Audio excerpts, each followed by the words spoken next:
Hello.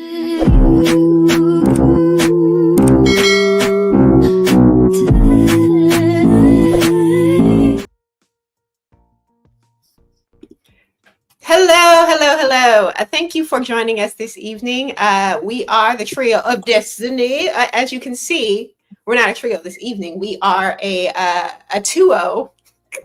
I'm fat enough. I'm joined by my co-host Vic. How's it going? Chilling.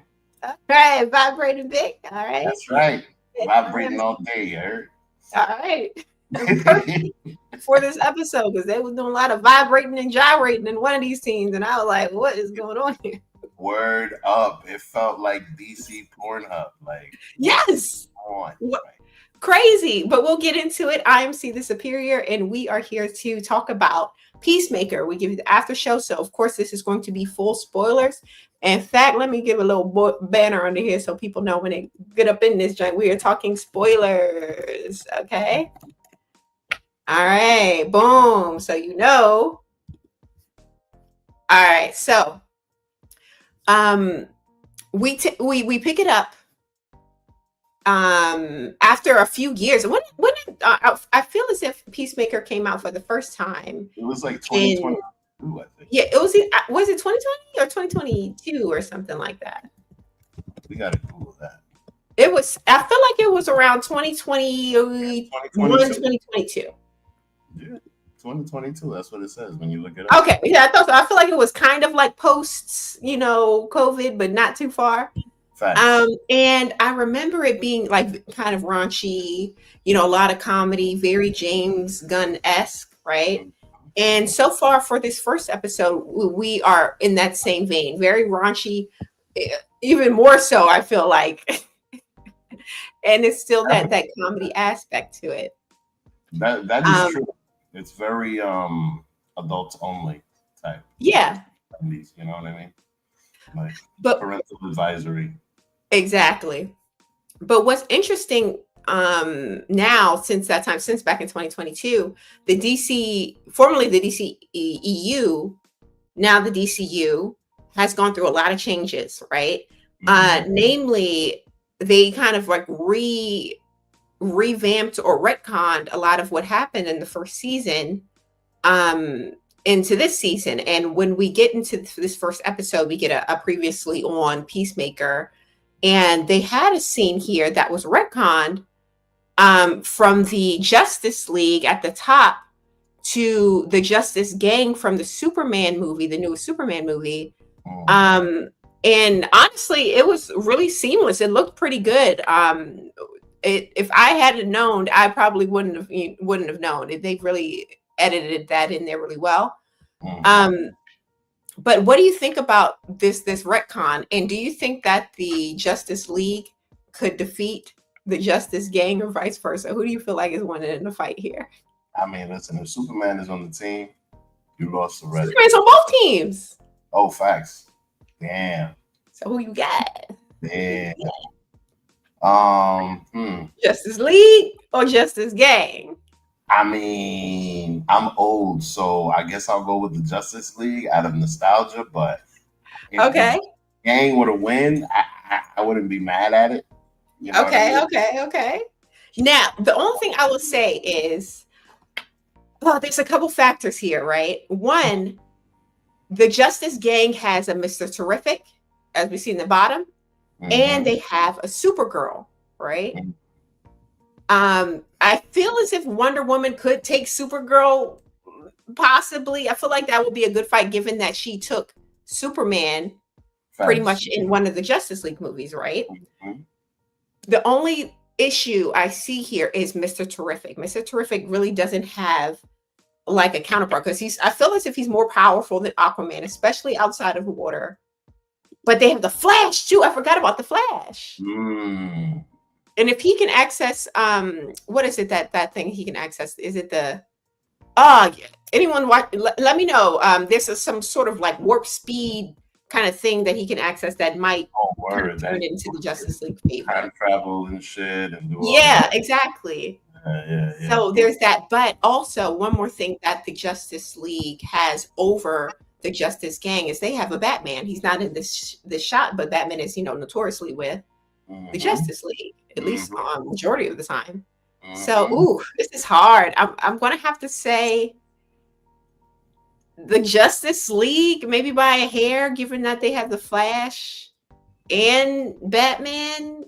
I mean, you put Bruce Wayne into the factor.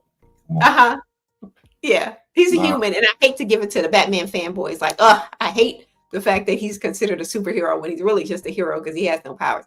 But he's very smart and he's got money, so there's that. But I thought it was it was really done really well how they switched it out. But further in the episode, immediately after we get Peacemaker, he opens up the door that was introduced in the first season, where we see all of these, other areas. It reminded me very much of Monsters Inc. when they had like the doors, and each door leads you into another, like, home and another little kid home where they had to scare the kids. But it's like in this area, and we can see it a little better here in this image. All of these are doors that presumptively lead into alternate worlds. It's almost like the multiverse of the DCEU. Or the DCU, excuse me. I mean, they clearly jumped on that bandwagon ever since Doctor Strange. You know what I mean? Yeah, Doctor Strange was in Marvel, but it's definitely been a thing about multiverses. And though they don't call this a multiverse in per se in this show because it's DCU versus Marvel, it's the same concept, because we see that once Peacemaker, he goes through one of the doors, he enters in and he's seeing his father, the same father that he killed in the last season. So this is another world that has a Peacemaker, that has, his father, the White Dragon, I believe his superhero name is. And of course, his brother that gets revealed later in the episode. Okay. So in season 1, Peacemaker, we saw in a flashback that Peacemaker accidentally killed his brother when they were children. So in this universe, his brother is alive, his father is alive, they have a whole family. And it would seem, based off of certain clips in the episode, that they fight crime together. Very tempting, because Peacemaker's life is a wreck in the real world. Like, he's not living the life. It's not. But you know what? In my opinion, I think it's very interesting because, personally, and it's a little bit of a mindfuck, because if I had the ability to open a safe and go to another dimension where my grandmother was still alive, true, I'd go there every weekend. See, exactly. It's very tempting. And here's the thing. I think that's what this episode is leading us to. I have a feeling that he's going to go there constantly and just, relive the past and try to, and I guess try to forgive himself, because there's one where the girl from Orange is the New Black, I keep forgetting her name. Amadeo is her name. She's in Amadeo. One thing that I noticed she said, she was like, yo, you got to let that go. You can't keep punishing yourself for something that you know what I mean? And I think him seeing his brother, I'm sure was very soothing, you know what I mean? And very shocking at the same time. But then the only thing is, I would have to say, is how did he know that's his brother? Because if he died as a child, how the heck? I mean, Chrissy, have you ever looked at your child pictures? Yeah, you look the same. Exactly. I guess, yeah. But so you could tell features, especially if that's your brother. You know what I mean? Okay. I'll let it slide. But back in the real world, right? Peacemaker, again, like I mentioned, he's not living the best life. He's not living his best life, right? He's not. He's still cool with Amadeo. Huh? He's punishing himself too much, just like she said. Yeah, he's punishing himself, but also he's not getting the recognition that he thought he would after having saving the world literally in the previous season, because we see Amadeo, she drives him to these Justice Gang auditions that they literally didn't give this man a shot. They were talking trash about him the whole way. Honestly, I thought this was a funny scene, but for me, it makes the Justice Gang seem less capable. I don't because they're so jokey all the time. I don't see them as formidable particularly these two characters, Hawk Girl and what's his name from the Green Lantern guy. I don't see them as formidable because they're always so jokey. Even in the movie, in the Superman movie, when they made their first appearance, I didn't really see them as formidable. But what did you think? Do you think that these feel like capable superheroes? No, they're definitely giving the B team. Yeah, the B team, exactly. They're definitely giving the B team for sure. And I don't know, but maybe that we'll see what happens later in the season with that. I personally think they're jealous of Peacemaker. Okay. Because like you said, he pretty much saved the world, and unless you're doing that consistently, like Superman, you're not really going to get that recognition. You know what I mean? Because people forget quickly. You know what I'm saying? And if you don't get, it's kind of like rooting for a baseball team. If you constantly win and then everybody's on the bandwagon, but then you lose one game and all of a sudden everybody's a bum. Yeah. You know what I mean? Yeah. Like that's I feel like that's what it's giving. Like he needs to save the world constantly in order to get the recognition that he wants. And it's kind of sad because like he just wants like a bunch of praise. Yeah. You know? I think that I guess it's hard to get recognition because he's not known for saving. He's not in the news for saving the world. We saw in the Superman movie that Superman is very famous. Like everyone knows Superman's name. He's constantly in the media, so much so that he has haters right online. But no one outside of the people in the show, the small group, really know about Peacemaker like that. Outside of the small Argus, I think it's called, organization that previously. What's her name was running? I'm forgetting her character name, and it's going to make me mad. But Viola Davis's character, outside of the people in the know, no one really knows Peacemaker. What you say? Amanda Waller. Yeah, Amanda Waller. But yeah, he's living. His father's dead. His brother's dead, long past. The relationship that it seemed as if he was building with Hardcore last season is in the dumps. She's not even trying to acknowledge that they had a thing. So that sent him spiraling so much so that he, But she's hardcore, so she's gonna push everybody. Yeah, we see she has her own issues going on in this episode. She's been diagnosed with toxic masculinity, rightfully so, because she's out here wilding. They had a scene where she was fighting a bunch of like biker guys and punching radio, her own car. But it's. I'm shocked she lost that fight. Yeah. You would think that they try to make her win, but she was kicking A for a majority of it. So, but at the end of the day, she's not powered. She's, and she didn't have no super suit on, so I can see that. Yeah, but kick some ass. That was great. Yeah, but she has her own issues going on. She's being blacklisted by Amanda Waller. She can't get hired anywhere, and that's kind of like fueling that, anger issues that she's having.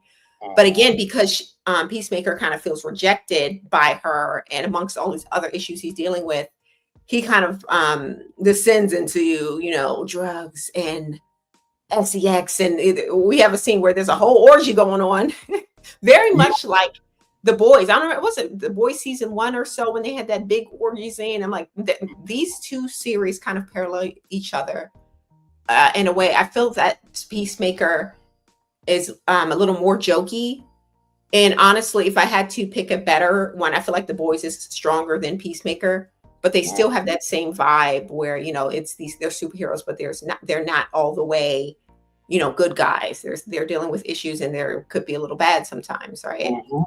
And I think that's just the vibe now, because even going back to the animated series of Adventures of Superman, that Superman was very weird because he was very soft.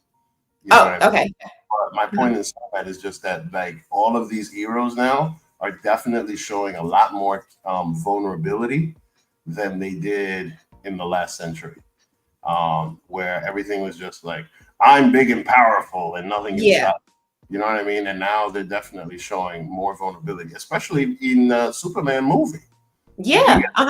up, and the dogs got to save him, and all of this stuff. Like, yeah, they're definitely showing a more vulnerable side to all these heroes, and this right here, is definitely it. I mean, like, look, he does a bong hit, which is something I've never seen John Cena do in the past 25 years.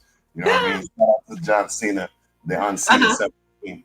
But still, like, and mind you, and it's weird for me because John Cena as a wrestling fan, because John Cena has always been like the embodiment of like goodness.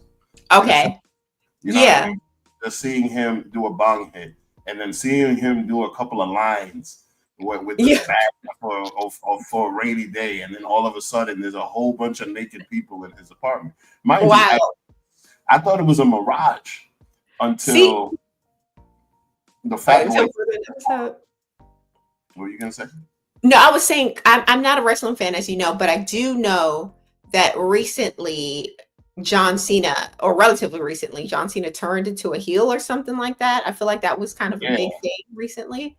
Yeah. And I wonder if that was at all inspired by his, Peacemaker character. Maybe he got tired of, being a nice guy.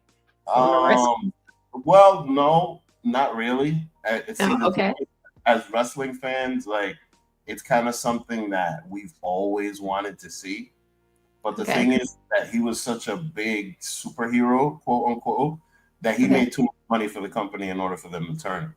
So now that he's in his retirement tour, I think they was just like, let's give the fans what they want and have him play a bad guy for a little bit, which honestly he did very well. I would hope so, because he was playing in the Peacemaker for the most part, at least in the first that movie. Was it Suicide Squad that he was in, the first one? Mm-hmm. And now he's gonna look in the middle of his thing, because he's got like maybe 15 more dates. This is the last year that he's gonna do this, so this is his farewell tour, right?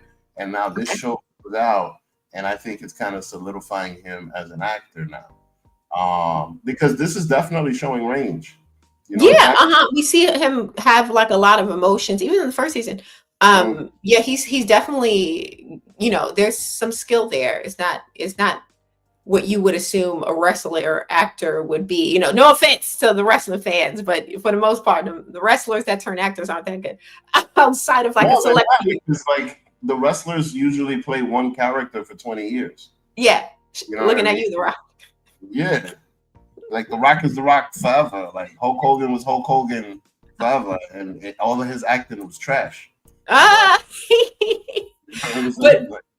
to bring it back to this episode, we did see a few familiar faces from season 1. We got Economist, we got Vigilante here. Economist is still working with Argus. Vigilante looks like he's working at the local, Smash Burger. I don't know what's going on with that. Vigilante is hilarious. Like, I forgot about him until he just started with all the random dumb shit in this. Yeah, he's a really funny character. He is.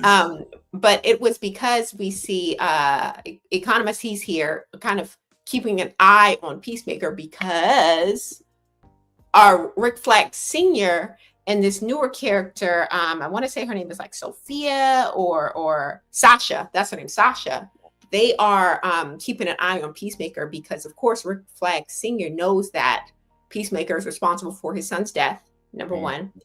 And because whenever Peacemaker enters into this alternate Monster Inc. door portal, right, it sets off some sort of alert.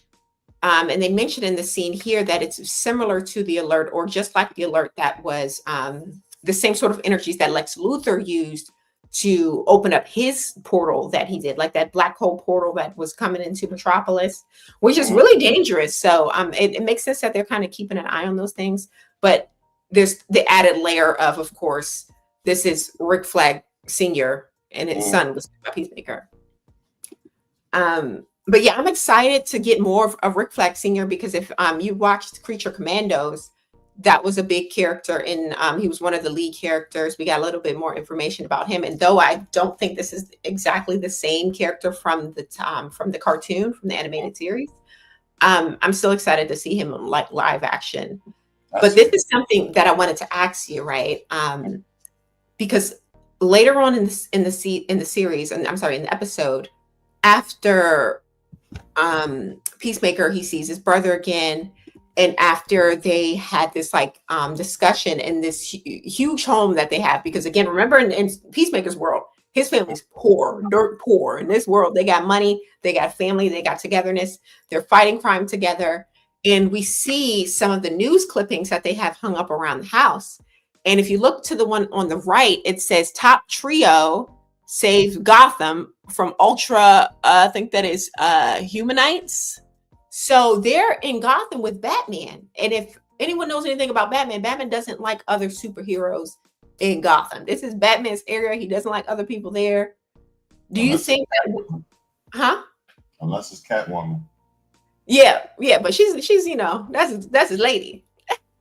But he doesn't even like Superman coming into Gotham like that to do any kind of patrol. He's jealous of Superman. Yeah, because he can't buy the Superman guy. We all know. But what I'm saying is, do you think that we'll potentially see a Batman in this series at all? Yes. You think so? So you think we'll get like an introduction? Series, maybe. I mean, maybe not necessarily Batman himself, but like at least some kind of like remembrance to him and Superman and that. Because the problem that I think would happen with that is that they would take over all the attention. I think if they were to play a commercial, it's just like watch out, Peacemaker. The Superman will be there next week. Superman will take over the entire attention of the whole thing. Yeah, that's kind of like remember when Black Lightning did that that whole thing with all the other superheroes? Yeah. Yeah, after Black Lightning was canceled. Yeah. You know what I mean? That kind of thing. That's how it'll feel. See, I don't think that we'll get a Batman, but I do think we could potentially get a Bruce Wayne. Like we could see, or maybe like not necessarily face, but maybe like over the shoulder in the distance, Bruce Wayne, because in Creature Commandos, there was a scene that we do see Batman in the distance a little bit. So I feel like James Gunn does like to tease the Batman, but not get too in the weeds. So I feel like we could get a Bruce Wayne, maybe far away shot, or at least a heavy mention of Bruce Wayne somewhere. Because this clipping, I don't feel like it was placed there for no reason. I feel like they're going to call back to it. Facts. That makes sense. And finally, at the end of the episode of episode 1, after this scene where they're all discussing, he's there in this alternate world. The brother mentions something about if Peacemaker's still talking to an ex, and as Peacemaker's making his way through the home, he sees a photo of him in this alternate universe court, and it seems that this could be the ex that his brother was asking about. But as he was looking at the photo, the Peacemaker of this world shows up with the Glock. Right, I had to censor it out just in case YouTube was want to be picky about some things. And the fight took place, and our Peacemaker ended up ending the life of this alternate universe Peacemaker. How did you feel about that? Well, I was wondering if he was really dead because he looked like he had just passed out, right? Because when that happened, plunged through with like a spear thing in the. There's no way he's alive. I don't know. You never know, because I wouldn't be surprised if there was a twist later on where he just shows up out of nowhere. You know what I mean? Like Black Panther. You know what I mean? Like this might be his T'Challa moment. The hot shape of. Yeah, exactly. Something like, well, I feel like they can twist it somewhere. Well, they'll bring him back, and then all of a sudden, John Cena be fighting John Cena again. You know what I mean? See, do you think that he's going to try and like replace him in a way? Yes. Was it okay? Yes, I think that's the whole point. I think that he is going to go. I mean, look, okay. If you could go through another door and then all of a sudden be filthy rich, people that passed away, be back in your life, and you run into your other self, and your other self suddenly dies. I mean, maybe it's given very much Wanda from Multiverse of Madness when she was trying. Definitely is. It Trying to find a definitely, family or kids. I agree 1000% because Mm. he is definitely one that he's just not in control. Yeah, And the that grief is driving him. and the other But thing there is that he could just go back and forth because it's just one. oh yeah, until somebody notices. Exactly. Exactly. But we'll see what happens. Very interesting episode. Overall, I enjoyed it. I'm excited for season episode 2. Hmm. How do you feel about it? Did you like the episode or? Oh yeah. Yeah, Mhm, yeah, yeah. I mean, I'm hyped that this came back because like it's something new. mhm. In a sense, especially the way that they're approaching superheroes. I mean, look, the last thing that I expected in this episode was that big ass orgy. Um, Yes.